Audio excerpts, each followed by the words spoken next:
morning, student. I hope you all are well at home. And today we will start chapter federalism, chapter 2 of political science class 10th. In this chapter, today we will discuss about level of government and list of, यानी कि three list of the government beta. The level of government. What is the level of government? You know very well that federal government is that process in which power is divided between 2 or 3 units. ठीक है, तो उसी level के बारे में पढ़ेंगे कि जो यूनिट्स हैं, जो 3 लेवल हैं, वो कौन सी हैं गवर्नमेंट के बेटा. First is union, second is state and third is local government. ये जो यूनिट्स हैं, इसमें जो है पावर जो है फेडरल गवर्नमेंट जो है वो डिवाइड करती है. और union list, state list, local list. अब इसमें देखो जो लोकल लिस्ट है, लोकल लिस्ट में क्या आ जाता है, म्यूनिसिपल कॉर्पोरेशन आ जाता है बेटा, और म्यूनिसिपल काउंसिल आ जाता है, नगर पंचायत आ जाती है, और इसी में डिस्ट्रिक्ट पंचायत आती है, इंटरमीडिएट पंचायत आती है, विलेज पंचायत आती है बेटा. तो ये लोकल लेवल हो गया. तो लोकल लेवल जो है इन सबको हैंडल करता है बेटा. ओके. और जो हमारी गवर्नमेंट है, फेडरल गवर्नमेंट जो है बेटा, जो कॉन्स्टिट्यूशन है वो डिसाइड करता है कि कौन से गवर्नमेंट को कौन सा डिपार्टमेंट जो है वो प्रोवाइड किया जाए. ठीक है, लोकल गवर्नमेंट को कौन सा डिपार्टमेंट प्रोवाइड किया जाए, और स्टेट गवर्नमेंट को कौन सा जो है डिपार्टमेंट प्रोवाइड किया जाए, यूनियन गवर्नमेंट को कौन सा जो है डिपार्टमेंट प्रोवाइड किया जाए. और जो भी बिल पास होता है, कोई भी अमेंडमेंट होती है, तो एक गवर्नमेंट जो है, चाहे वो स्टेट गवर्नमेंट है, चाहे वो लोकल गवर्नमेंट है, चाहे वो यूनियन गवर्नमेंट है, एक गवर्नमेंट कोई भी डिसीजन नहीं ले सकती. 2/3 मेजोरिटी इनकी होनी, इनके 2/3 मेजोरिटी होना जरूरी होता है. लेजिस्लेटिव असेंबली के मेंबर्स होते हैं, लोकसभा के मेंबर्स होते हैं, राज्यसभा के मेंबर्स होते हैं इसमें बेटा, जब भी कोई बिल पास करना होता है, जब भी कोई अमेंडमेंट करनी पड़ती है बेटा. देन अब नेक्स्ट टॉपिक है, उसके बाद है लिस्ट. कौन सी लिस्ट है, यानी कि जो इंडियन गवर्नमेंट जो है जिसके ऊपर काम करती है. फर्स्ट जो है union list, state list and concurrent list, और जो है फोर्थ वाली है रेजिड्यूअल लिस्ट बेटा. अब जो यूनियन लिस्ट है, यूनियन लिस्ट में 100 सब्जेक्ट्स हैं जिसको जो है यूनियन गवर्नमेंट जो है वो कवर करती है. अब उस लिस्ट में कौन से सब्जेक्ट्स आते हैं, जैसे हो गया डिफेंस हो गया, एटॉमिक एनर्जी से रिलेटेड हो गया, या फिर फॉरेन अफेयर्स हो गया, या फिर वॉर एंड पीस से रिलेटेड जो भी मुद्दे होते हैं, जैसे अब पाकिस्तान और इंडिया का जो भी मुद्दा होता है, जो भी इश्यूज हैं, वो सेंट्रल गवर्नमेंट हैंडल करती है. और जो एटॉमिक एनर्जी या यानी कि न्यूक्लियर टेस्ट वगैरह हो गया, कोई भी हम टेस्ट करते हैं, तो वो सारे कुछ जो है वो भी सेंट्रल गवर्नमेंट जो है वो डिसाइड करती है, इश्यूज के ऊपर काम करती है. डिफेंस रिलेटेड यानी कि जो भी युद्ध में स्थिति है, या जिससे रिलेटेड जो भी टूल्स हमें जरूरी हैं, चाहिए होते हैं, तो किसके साथ युद्ध करना है, या किसके साथ पीसफुल हमने एग्रीमेंट करना है, तो वो भी सेंट्रल गवर्नमेंट ही डिसाइड करती है. और फॉरेन अफेयर्स जो विदेशी मामले होते हैं, तो विदेश मंत्री जो है हमारी इंडिया की वो हैंडल करती है, हमारी सेंट्रल गवर्नमेंट हैंडल करती है.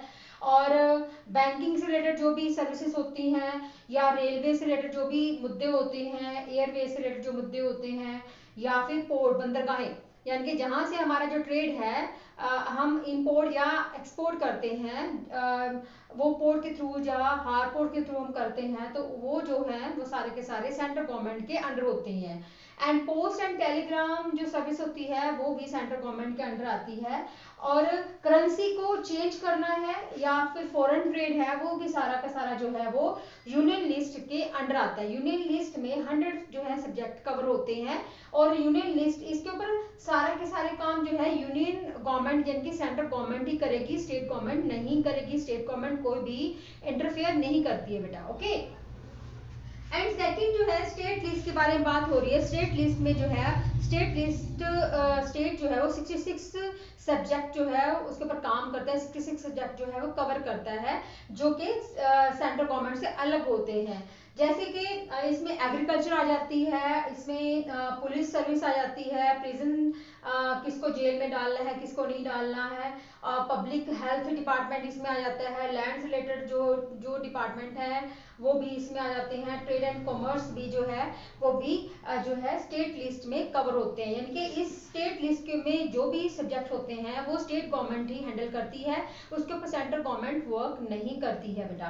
एंड थर्ड जो है कंकरेंट लिस्ट, कंकरेंट लिस्ट जिसको समवर्ती सूची बोला जाता है, यूनियन लिस्ट जो है वो केंद्रीय सूची बोला जाता है, स्टेट लिस्ट को जो है राज्य सूची बोला जाता है, कंकरेंट लिस्ट समवर्ती सूची बोला जाता है, जिसमें 47 के करीब सब्जेक्ट होते हैं। और इसमें कौन कौन से सब्जेक्ट होंगे, लाइक एजुकेशन होगी, इसमें ट्रांसफर ऑफ प्रॉपर्टी, प्रॉपर्टी को किस तरह से ट्रांसफर करना है, या फिर फॉरेस्ट डिपार्टमेंट हो गया, ट्रेड ट्रेड जो है इससे रिलेटेड हो गया, या अडॉप्शन होगी, मतलब किसको अडॉप्ट करना है, बच्चे को अडॉप्ट करना है, किस चीज को अडॉप्ट करना है, तो वो सारी की सारी जो अडॉप्शन है वो भी कंकरेंट लिस्ट में आती है। इसके ऊपर लोकल गवर्नमेंट जो है वो कंकरेंट लिस्ट जो है वो लोकल गवर्नमेंट ही काम करती है बेटा, ठीक है।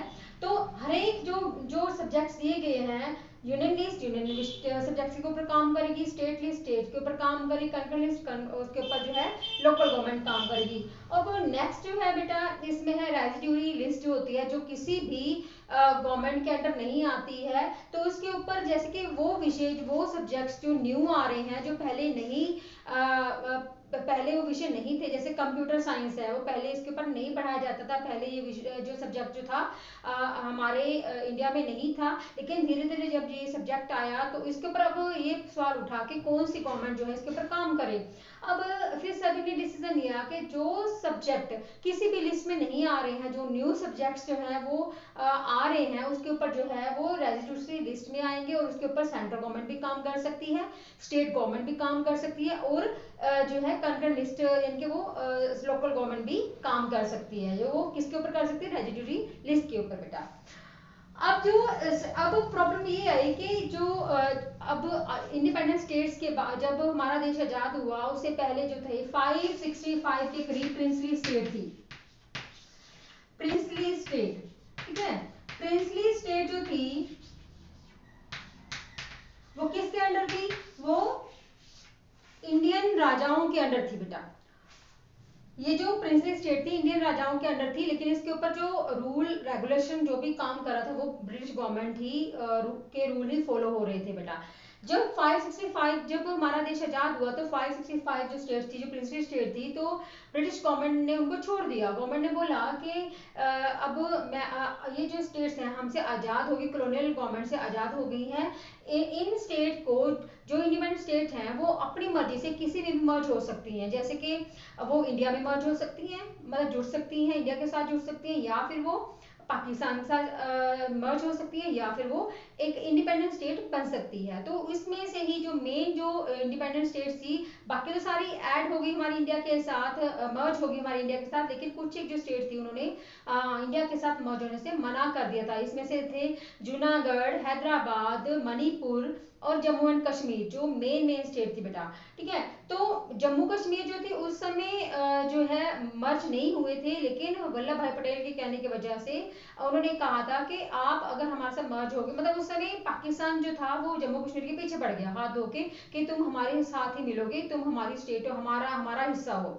जब इंडिया और पाकिस्तान का बंटवारा हो चुका था, तब जब पाकिस्तान ने उसके ऊपर जम्मू कश्मीर के ऊपर हमला कर दिया, वो भी अमेरिका भी उसके साथ था, तो जो था उस समय इंडिया ने इंडिया ने जम्मू कश्मीर की हेल्प की थी। तब जब जम्मू कश्मीर का राजा था उसने बोला था जवाहरलाल नेहरू को कि हम आपके साथ मर्ज होने के लिए तैयार हैं, लेकिन शर्त ये है कि आप हमें बचाओ, पाकिस्तान की सेना से बचाओ। तो उस समय वल्लभ भाई पटेल थे होम मिनिस्टर, तो उन्होंने जो है सेना भेजी थी श्रीनगर में, तो वो जो युद्ध था वो हम जीत गए थे बेटा, ठीक है।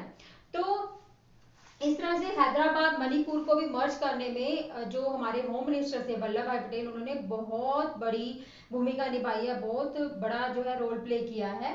तो प्रिंसली स्टेट अब जब इंडिपेंडेंट हमारा देश आजाद हो गया तो डिमांड आने लगी स्टेट वाइज जो है कि जो भी स्टेट बनेंगे बने जो है वो लैंग्वेज के ऊपर बनने चाहिए, मतलब जो लोग जो सी लैंग्वेज बोल रहे हैं, ज़्यादा लैंग्वेज बोलने वाले लोगों को, जैसे पंजाबी है तो उनको पंजाब मिल गया, हरियाणवी है तो हरियाणा मिल गया, ठीक है। और मराठी है तो उनको मराठी वाले अलग हो, महाराष्ट्र वाले जो हैं, और या दूसरे हैं, ठीक है, बंगाली वाले बंगाल हो गया। तो वो सारे जो है स्टेट मतलब की डिमांड करने लगे। लेकिन उस समय महात्मा गांधी और बहुत सारे जो कांग्रेस नेता थे वो इस से नाखुश थे कि अगर स्टेट जो है लैंग्वेज के ऊपर बेस्ड होंगे तो जो इंडिया में डाइवर्स पीपल हैं उनमें यूनिटी कैसे होगी, और यूनिटी नहीं होगी तो हमारा देश जो डेमोक्रेटिक फॉर्म ऑफ गवर्नमेंट के अकॉर्डिंग चल नहीं सकेगा, फेडरल गवर्नमेंट नहीं हो पाएगी। तो यूनिटी जो लोगों में यूनिटी है वो एस्टेब्लिश नहीं हो पाएगी। लेकिन हमारे इंडिया में जो है 40% जो लोग थे हिंदी बोलने वाले थे, तो इसलिए हिंदी लैंग्वेज को ऑफिशियल लैंग्वेज जो है घोषित किया गया। और 21 लैंग्वेज जो थी, दूसरी जो 22 लैंग्वेज थी, 21 लैंग्वेज का शेड्यूल जो है लैंग्वेजेस में रख दिया गया। लेकिन अब जो है 22 लैंग्वेजेस जो हैं एटलीस्ट प्रेजेंट चल रही हैं। जो भी अब हरियाणा है तो हरियाणवी लैंग्वेज में जो ऑफिशियल लैंग्वेज में काम होता है, पंजाब में पंजाबी लैंग्वेज में ऑफिशियल काम होता है, ठीक है। जिनकी जो लैंग्वेज है वो ऑफिशियल लैंग्वेज कर दी गई थी, वो कंपल्सरी कर दी गई। पंजाब में जाओगे तो पंजाब के जो ऑफिस में जो भी काम होता है वो पंजाबी लैंग्वेज में होता है। आप इंग्लिश में कर सकते हो लेकिन वो पंजाबी में ही लिखते हैं, पंजाबी में ही वो काम करना पड़ता है। अगर आपको एप्लीकेशन लिखनी है तो पंजाबी में लिखनी पड़ेगी वहां पर, ठीक है। जैसे हरियाणा में हरियाणवी लैंग्वेज, हरियाणा में हिंदी लैंग्वेज में लिखते हैं बेटा।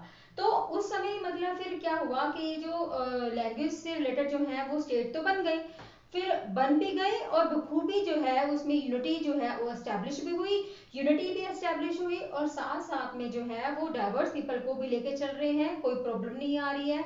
बहुत ही मतलब जो है स्मूथली सारा कुछ चल रहा है।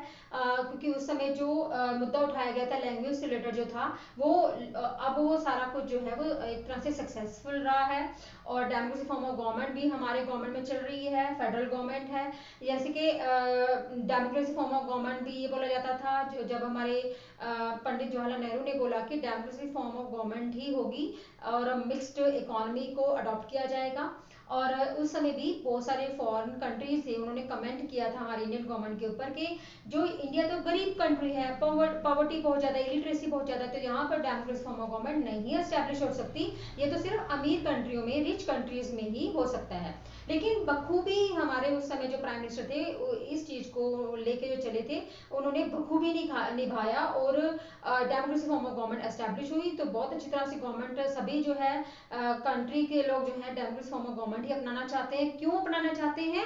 क्योंकि यहाँ पर लोगों के अकॉर्डिंग जो है लोग ही अपने रिप्रेजेंटेटिव चुनते हैं और उसके बाद वो गवर्नमेंट बनाते हैं बेटा, ठीक है। लोगों के मत लिया जाता है, लोग जो है गवर्नमेंट की जो मैटर्स हैं उनमें इंटरफेयर कर सकते हैं, आरटीआई लगा सकते हैं, राइट टू इन्फॉर्मेशन के तहत बेटा है आरटीआई लगा सकते हैं। तो जो हमें मिला हुआ ये अधिकार है बेटा।